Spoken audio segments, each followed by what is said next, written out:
An authority has provided me, and actually, I'm just going to switch to the next slide since it's up here.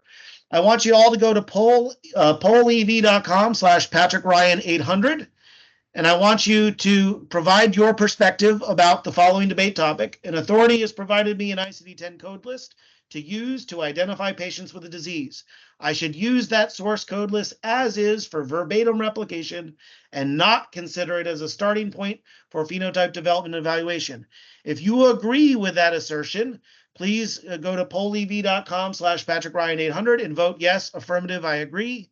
If you disagree with that assertion, if you think that instead that code list should be considered as a starting point, then you can vote no, negative, I don't agree. And if you are on the fence about this discussion, then you can vote I don't know. I'm going to have you guys vote now. I'm going to see how you guys are doing. Let's see. So take a moment here, go to pollev.com/PatrickRyan800 and enter in your perspective. We're going to have this lively debate, and then afterwards you all are going to be asked again based on the compelling arguments that Harold and Anna make to reshape your perspectives. I'm going to give you another 30 seconds to vote. So please go to pollev.com. You can do it on your phone or your browser to throw in a vote for A, affirmative, B, I don't know, or C, negative, I don't agree. All right. So it looks like the 2/3 of this community are going to be siding on Anna's side of the fence that we should consider this a starting point for phenotype evaluation. Harold, it looks like about 13% of the crowd is on your side. But most importantly for Harold and Anna, there's 20% of the group here that are on the fence waiting to be swayed by your good arguments here. So with that, I am going to drag this over. Craig's going to be the timekeeper, and I'm going to ask Harold to kick off with 5 minutes opening remarks. Thank you very much. And I am tickled pink to be asked to do this. I feel a little bit of a Sisyphean challenge if I'm supposed to get people over 50%. But let's get moving. So my students know that I divide informatics into, I distinguish between that IT is what you can do and informatics is what you should do. So when we come into a question like this, what should you do with these code sets and concept sets? The question is what principles are involved. So the deep principle, the first deep principle is the Hans Reichenbach's reference class problem. So if you're interested in the probability of, let's say, mortality given a phenotype, and remember a phenotype is basically a conjunction of a bunch of attributes over time, then you can't really figure out what that probability is if you only have different pieces of that phenotype. So if you only have different pieces of a concept set, or if you have two different concept sets and two different concept set definitions of what you care about, you really can't figure out the mortality from one given the other. Now, there are ways people have figured out ways of coming up bounds, but I'm not going to go into that. So the second principle, so that's the first principle, basically the problem of conditionality. The second is the deepest one, is the problem of authority. So where does the authority for a concept set come from? And we have a couple of choices. One is the clinical authority that says when I say heart disease, this is what I mean, and that's it. No more, no less. So that the concept set and that notion should be specified by the clinical authorities. Then there's this notion of research authority, and this goes back to the Reichenbach reference class issue. If I have two pieces of evidence, one conditioned on one concept set and another conditioned on another concept set, they may not be fungible. I can't put them together. And people who've been dealing with systematic reviews and meta-analyses for decades have been bumping into this, that they have many papers, but they can come up with kind of pseudo statistical ways of combining them, but it's very unsatisfying because we don't know whether they really can be combined or not. So very often the research community says, look, we know it may not be perfect, but this is our definition, and we need to stick with our definition because otherwise our evidence is not combinable and fungible, not only across space, but over time, and we don't know how things are changing if you go around mucking around with the codes too much. So I would argue that this notion of either clinical authority or research authority may be more important than being right and correct when we do our concept ID hunting, which of course is the fun part of doing this work. So we're very good at hunting for missing concept IDs or eliminating ones that don't belong. That's why we go up and down our hierarchies and why we go looking for new codes, and we get worried when the vocabularies change. But the question is, how do we establish the authority of these new codes that we found with our ID hunting? Do we have a method of defining the authority? Do we have the time to define and to get the research authority? In particular, we generally have 15 minutes, a half an hour with the clinical team to figure out whether or not the new codes are correct or not. Do they understand the implications of their decision, not just for their study, but for future studies? I would argue that they do not. And the last principle is the theory versus reality. So Atlas gives us record counts, which is great, but conditioned on what data set? Which goes back to the conditioning problem of the Reichenbach reference class problem. So if you're banging against a small set of sites, you don't know that your concept set works across sites, and certainly you don't know whether the sites today predict sites in the future. So those are my arguments that the reference class problem gives us deep pause on whether we want to manipulate the concept set provided by the authorities. We have to take the authorities very seriously. We don't know the authority behind what we do, and what we see in the record counts may not predict the future. The end. Thank you, Wow, Harold. 457. 450, he practiced, and he even dropped a Reichenbach on that too. So, Anna, you've got your work cut out for you, but you've got 5 minutes now for an opening statement. That was very impressive. Thanks so much for these great points. They're really great. I will make 2 arguments, if time permits 3. So we'll not put them on the slides because they're essentially very simple.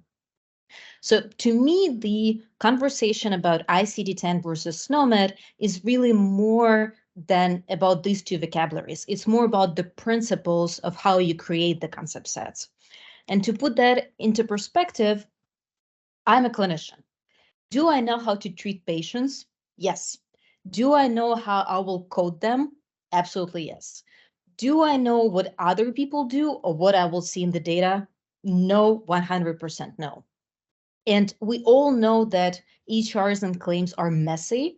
And the direct implication of that is that whenever we take the codes and our local practice, it may not be generalizable to what other people do, even in your own institution.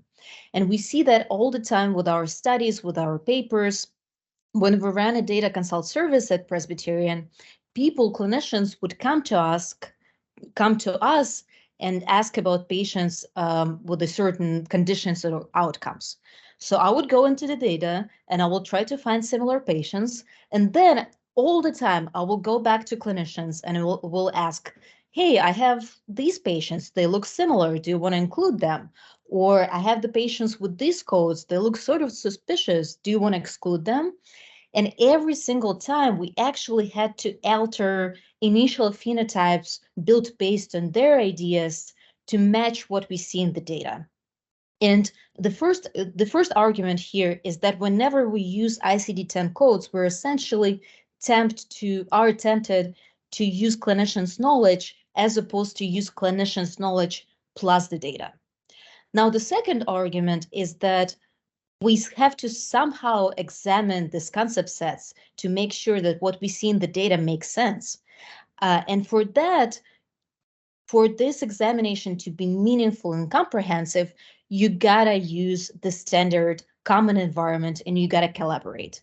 We as the community, as you know, haven't really solved the problem of phenotype and haven't really solved the problem of nice concept sets, but we are moving there, and we develop tools because we work off of the common environment. And if you think about examining the concept sets, what Harold touched upon, we now have all of these tools. We have Phoebe, Evaluator, cohort diagnostics. We can build more tools, but that happens because we collaborate and people talk on the forums and we discuss ideas and we come up with the rules on how to find suspicious codes, on how to build better phenotypes. And this is possible because we operate with a common standard, and you can leverage those tools if you operate with a common standard. So to me, the benefit of using SNOMED versus ICD is that you can actually leverage these tools and find an objective criteria on how to evaluate your concept sets, as opposed to just trusting somebody blindly. And then the third point, which is coming, of course, from the landscape assessment, is that yes, you can be worried about the vocabularies and their mappings, but in fact, the information loss is also usually smaller than what you expect. And we have paper by George, and we have other studies that essentially show that usually the distortion in meaning is rather small. Now, of course, you may run into the problems. Of course, you may find the issues with the mappings. And it's very nice that you can actually contribute back and report those issues and get them fixed. And the nice part about it is that you will run second study, you will run third study, and the effort you put into trying to fix the vocabularies or report the issues will get back to you in the subsequent studies where you spent less time and less effort on building those concept sets. So in total, I have three arguments. The first argument is that clinicians plus data is always better than just clinicians. The second argument is that objective evaluation of the concept sets is done the best when you use a common standard in the Odyssey. And the third argument is that usually the information loss is smaller than what you think. And if it exists, we can try to fix it. Very good. Thank you, Anna. So you've now heard the opening statements from both Harold and Anna. They're now each going to get 2 minutes to provide their retort. But I encourage everybody in the community, use the chat to post any questions you might want, because after each of them have their 2 minutes, we'll choose one question each for them to provide their final 1 minute response. So Harold, your 2 minutes to reply to Anna. So of course, I feel like I'm being set up here, but that's fine. I accepted those as they came in. But it's great listening to your use cases, because we are talking about 2 or 3 different use cases. So the notion of I have a patient in front of me, what do I do? You know, of course you want to make the case as local as possible, and so the whole issue of fungibility is relatively less relevant, except that there are a lot of people looking to the literature to say, what should I do for my patient? And now we're right back to the same problem. The literature is described in a horribly text-based way, and I'm waiting for a computable form of the literature, which is my thesis 30 years ago, as people have heard me say. So I've been waiting for a computable phenotype as the publication medium for a long time. So the argument of fungibility may still apply when you're trying to do a local case, if the local case definition does not match the literature. And we're right back to the hacks that we do. You yourself use the word similar, and the question of what does a similar patient mean is a real challenge, and it's a deep one, as I pointed out. I do think that the degree to which one wants to be orthodox about whether you stick with what the codes are given to you versus not clearly depends, number one, on and Gotham asked about who the authority is. You know, if I'm doing something for the Cystic Fibrosis Foundation and they have a standard way of doing things, I'm going to be very reticent to tell them, you're doing things wrong, you're going to do it my way. Oh, the mute button hits Harold. But you got a good 2 minute, good 2 minute, couple punches in there. Anna, 2 minutes, your 2 minute response. Yeah, I don't feel that you've been set up here because a large portion of the community actually shares this perspective. So, that alone just highlights that, your points are totally valid. Now, I want to comment on this very last point because I think that's the most important one, is that there is an authority and they usually know better. Like with the cystic fibrosis is an excellent example. They may be doing, and the way I see it is that they may be doing the things their way, and that does not necessarily mean that it's a wrong way. What I think is that we should have the tools to be able to examine the way they do that and to not necessarily assume that this is the right way just because they're very smart and intelligent and have all the degrees. We also have the degrees and we make errors all the time. And an ability to actually show why there might be improvements to the way that they're doing things and how to incorporate these improvements would be very useful. We don't have it right now. We don't have a very clear, nice way of going back to clinicians and saying, oh, this is what we see in the data, this is what it means, and this is what we should do about that. And this is something we should build so that we can actually go back to them and meaningfully illustrate why we think their ways should be improved. But the premise of having the clinical knowledge and applying that blindly to the data, this is what I'm uncomfortable with, simply because I make these errors all the time, even though I have a clinical knowledge. And I feel like I'm going over 2 minutes, but I will go on. And the second point that you actually made about Atlas showing the records from your local instance, which may not be generalizable to the other. There's the cutoff. There's the cutoff. But both made very good arguments. So I'm going to now ask one question to each of you from the chat. Harold, there was a good question from Tony. He said, if you know that the authority's phenotype isn't robust, isn't it our responsibility as the experts to actively push back against weak phenotypes? Because external validity doesn't matter as much if we knowingly allow our internal validity to suffer. How would you respond to that? 1 minute. Right, and I think, and I've pointed to the way. So first of all, I don't think we document our concept sets robustly enough, period. We don't make explicit the intention. I don't think we have a language for intention. Number two is we don't document the provenance, our own provenance of why, and we don't establish our own authority and appeal to our methods. So I think we need to document better. And I think that the OHDSI infrastructure over time will confer a type of authority that people don't even realize we need.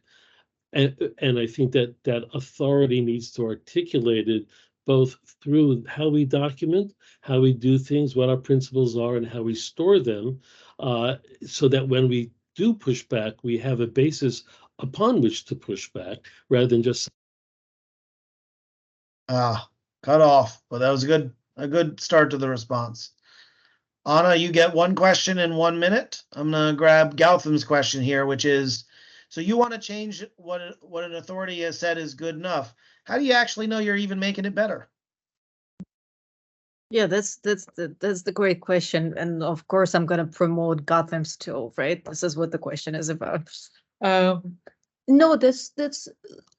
I think this is essentially the question. Like, how do you figure out if the concept sets are good? No, we can examine whether they can capture other patients, whether there are other patients that look similar. Then we can, look at the patients that are captured by these concept sets and see what their features are and whether they align with our baseline expectations. But at the end of the day, there's got to be some objective criteria, which I don't think we fully as a community, as a phenotype and working group, as a broader community, I don't think we have fully described yet. But the idea is that you will look at the patients that are included and then at the patients that are not included, and you will have some objective criteria to figure out whether you want to include other patients or to exclude some of the patients from your concept set. All right. Well done. I want to thank both Harold and Anna for a lively debate. I was impressed with Harold's ability to get a whole bunch of philosophy in there in the midst of our discussion. But ultimately, it's not my opinion about this. It's the rest of you as a community. So I ask you all to go to pollev.com/PatrickRyan800. And now's your chance to vote. If you agree with Harold that if an authority provides you an ICD-10 code list, you should use it to identify patients with the disease, please vote A or yes, affirmative. And if you agree with Anna that instead we should consider that as a starting point for phenotype development and evaluation, please vote B, no, negative, I don't agree.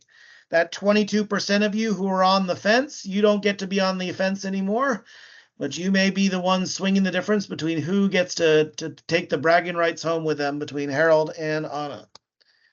So the votes are pouring in. I'm going to say, okay, I got 1 minute left to make sure everybody gets to vote at pollev.com/PatrickRyan800. You can do this on your phone, your browser, however you want.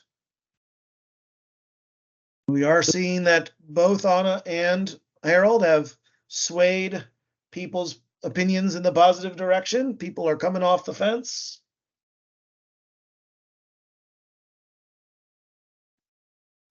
It does look like I'm losing badly, right? Not badly. It looks like time is up. And indeed, Harold has won the first debate today. He moved from 14% to 32%. Anna, you also went up to 38%. However, more of the undecideds decided to go with Harold on this one. So we still have the majority of our community supporting standard concepts, but there's good merit to considering the value of authority and the use of information as Harold provided it. So thank you, Harold and Anna. For the record, I would have voted with Anna, but that's okay. But you were a good sport to be on a debate. Sometimes debating is just about making an argument.